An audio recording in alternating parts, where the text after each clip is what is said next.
Kwa majina ni Thaddeus Maseno, mkaaji wa hapa Nyamira.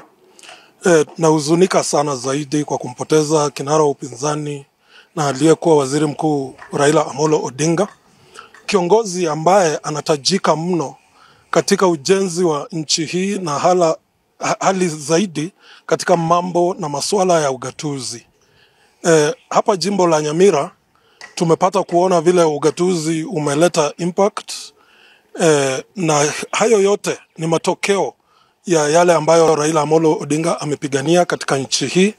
Kwa hivyo tunahuzunika sana na tunasema pole sana kwa familia yake na mama Raila Ida Odinga. Naitwa Clinton Changamu, mimi ni mkaaji wa Nyamira.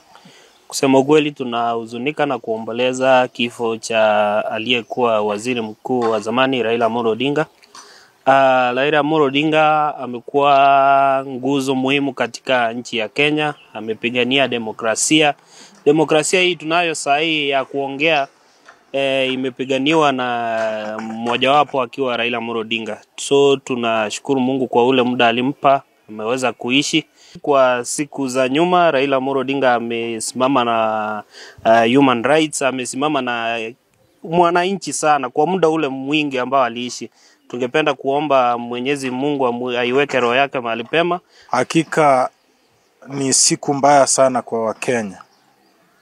Kwanza tunamshukuru Mwenyezi Mungu aliyetupa Raila Amolo Odinga akaishi nasi katika miaka hii 80.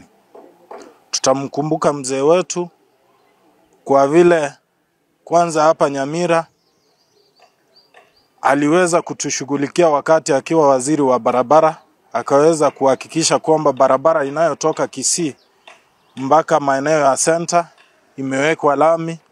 Aliweza kuwa na mchango pia wa kutengeneza zile headquarters zetu za polisi ambazo zinaonekana kuwa mzuri.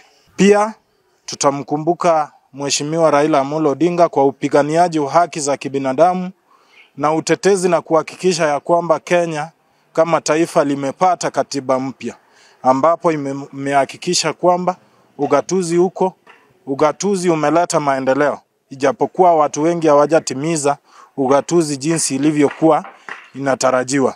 Nimesema pole kwanza kwa taifa na pole kwa wananchi wote na pole kwa dunia yote, sababu ambaye ametuacha sasa hivi ambaye ni baba wa taifa Raila Amolo Odinga amekuwa ni mkuu ama tunasema kwa kisungu bayonea wa demokrasia katika dunia yote.